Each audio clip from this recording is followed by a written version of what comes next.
Hello everyone, কেমন আছেন সকলে? আমি মেহেদি শাকিল। সো বন্ধুরা, আপনারা অনেকেই আপনাদের কম্পিউটারে লিনাক্স অপারেটিং সিস্টেম ইউজ করতে চান, কিন্তু আপনারা অনেকেই বিভিন্নভাবে ইনস্টল করতে গিয়ে বিভিন্ন প্রকার প্রবলেম ক্রিয়েট করে ফেলেন। হয়তো আপনারা আপনাদের যে এক্সিস্টিং ওএসটি রয়েছে সেটিকে ডিলিট করে ফেলেন, অথবা আপনাদের যে সকল পার্টিশনে বিভিন্ন প্রকার ডেটা থাকে সেগুলোকে আপনারা ফরম্যাট করে ফেলেন।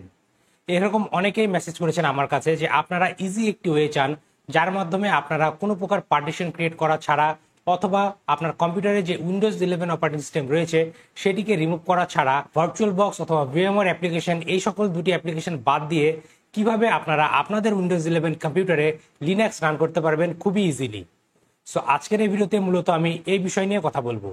আজকের এই ভিডিওতে আমি আপনাদের দেখাবো যে কিভাবে আপনারা এই সকল কিছু বাদ দিয়ে শুধুমাত্র একটি কমান্ড ইউজ করার মাধ্যমে আপনাদের উইন্ডোজ 11 কম্পিউটারে Ubuntu Linux operating system run করতে পারবেন। এটিকে বলে Windows subsystem Linux or WSL. Windows অথবা মাইক্রোসফটের এই ডাব্লিউএসএল ফিচারের মাধ্যমে আপনারা চাইলে যে কোনো লিনাক্স অপারেটিং সিস্টেম আপনার উইন্ডোজ কম্পিউটারের ভেতরে রান করতে পারবেন।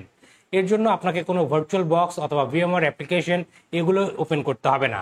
মাইক্রোসফটের নিজস্ব যে ভার্চুয়াল প্ল্যাটফর্ম রয়েছে which is WSL or Windows Subsystem for Linux, এটির মাধ্যমে আপনারা চাইলে খুবই সহজে যে কোনো Linux operating system virtually run করতে পারবেন।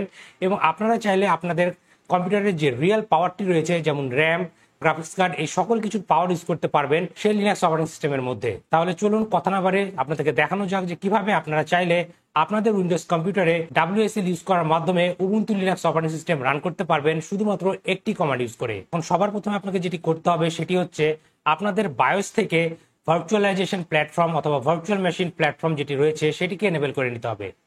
সো আপনার যদি ইন্টেল কম্পিউটার হয় তাহলে সেটি হবে VTX, এবং আপনার যদি রাইজেন সিপিইউ হয় অথবা AMD পিসি হয় সেক্ষেত্রে এটিকে SVM বলে। সো চলুন আমি আমার পিসিটিকে রিস্টার্ট করি, এবং রিস্টার্ট হওয়াকালীন আপনাকে যেটি করতে হবে আপনার কিবোর্ড থেকে বায়োস মেনু কিটি প্রেস করতে হবে।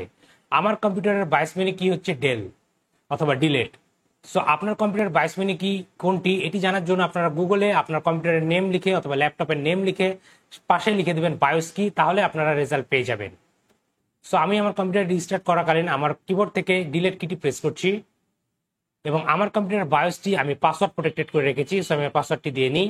ওকে, সো বন্ধুরা, আমি ইউজ করছি MSI মাদারবোর্ড, এবং দেখতে পাচ্ছেন এটি হচ্ছে আমার কম্পিউটারের বায়োস। এখান থেকে আমি নর্মালি সার্চ অপশনে যাব, এবং এখানে গিয়ে সার্চ করব SVM। দেখতে পাচ্ছেন আমার কম্পিউটারে এটি আগে থেকে এনেবল করা রয়েছে। সো আপনারা কি করবেন, আপনাদের কম্পিউটারে যদি সার্চ অপশন থাকে সেখানে গিয়ে ইন্টেল VTX লিখবেন, অথবা সিপিইউ কনফিগারেশনের মধ্যে থেকে ইন্টেল VTX ভার্চুয়ালাইজেশন এটিকে এনেবল করে দিবেন।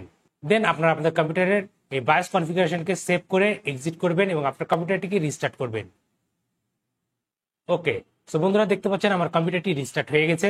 এখন আপনাকে যেটি করতে হবে, আপনারা আপনার স্টার্ট মেনুতে ক্লিক করবেন এবং সার্চ করবেন PowerShell, এবং এটিকে রান অ্যাজ অ্যাডমিনিস্ট্রেটর ভাবে ওপেন করবেন। সো এখানে এখন আপনাদেরকে টাইপ করতে হবে WSL space dash dash install, then enter press করুন। দেখতে পাচ্ছেন এটি আমাদেরকে দেখাচ্ছে installing WSL or Windows subsystem for Linux. এখন এটি কিছুক্ষণ সময় নেবে এই WSL ফিচারটি এনেবল করতে আপনার উইন্ডোজ 11 কম্পিউটারে। এরপরে এটি যেটি করবে এটি হচ্ছে উবুন্টু অপারেটিং সিস্টেমটিকে ডাউনলোড করে ইনস্টল করার ট্রাই করবে। দেখতে পাচ্ছেন উবুন্টু অপারেটিং সিস্টেম ইনস্টল হয়ে গেছে। এখন আপনাকে যেটি করতে হবে, আপনার কম্পিউটারে এই সকল চেঞ্জেস গুলো করার জন্য আপনার কম্পিউটারটিকে রিস্টার্ট করতে হবে। ওকে, সো রিস্টার্ট হওয়ার সাথে সাথে দেখতে পারবেন আপনার কম্পিউটারে একটি টার্মিনাল উইন্ডো ওপেন হচ্ছে। কোনো কারণে যদি আগের বার উবুন্টু অপারেটিং সিস্টেমটি ডাউনলোড হয়ে ইনস্টল না হয় সেক্ষেত্রে এটি এগেন ডাউনলোড হয়ে ইনস্টল হয়ে যাবে। এটি হতে কিছুক্ষণ সময় নেবে, আপনাকে অপেক্ষা করতে হবে। ওকে, সো বন্ধুরা দেখলেন ইনস্টল হয়ে গেছে। এখন আপনাকে যেটি করতে হবে, আপনার স্টার্টে ক্লিক করবেন এবং সার্চ করবেন উবুন্টু। তাহলে এখানে উবুন্টু দেখতে পারবেন, এটিকে আপনারা রান অ্যাজ অ্যাডমিনিস্ট্রেটর ভাবে ওপেন করবেন। ওপেন করার সাথে সাথে একটি টার্মিনাল উইন্ডো ওপেন হবে, এবং এখানে আপনাকে একটি নতুন ইউজার ক্রিয়েট করতে হবে। সো এখানে আমি আমার ইউজার নেম দিচ্ছি মেহেদি শাকিল, দেন এন্টার। দেন এখন এখানে আপনাকে একটি পাসওয়ার্ড সেট করতে হবে, then again enter, then retype the password, then enter. Okay, so বন্ধুরা দেখতে পাচ্ছেন আমাদের সামনে উবুন্টু টার্মিনাল চলে আসছে। এখন আমি এই PowerShell উইন্ডোটিকে ক্লোজ করে দিচ্ছি। দেন আপনারা এগেন স্টার্ট মেনুতে যাবেন, এবং এখান থেকে আপনারা চাইলে PowerShell অথবা টার্মিনালটি ওপেন করে নেবেন। আমি টার্মিনালটি ওপেন করছি। দেন টার্মিনালে গিয়ে আপনারা জাস্ট লিখবেন উবুন্টু, তাহলে আপনাদের সামনে উবুন্টু টার্মিনাল চলে আসবে। এখন চলুন আমি এখানে একটি আপডেট কমান্ডের মাধ্যমে আমার উবুন্টু প্যাকেজগুলোকে আপডেট করে নিই।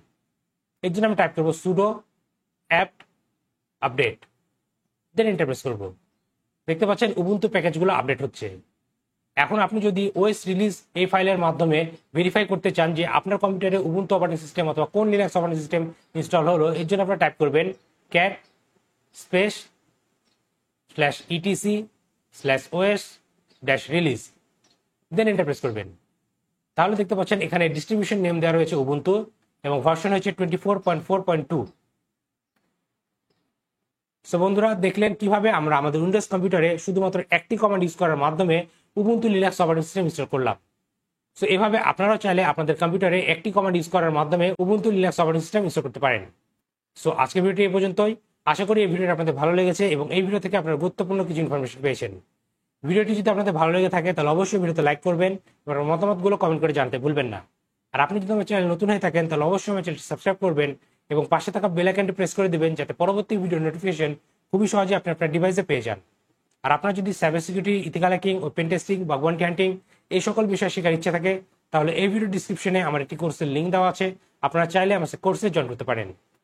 তাহলে আজকের ভিডিওটি এখানে শেষ করছি, দেখা হবে পরবর্তী ভিডিওতে। Till then, take care.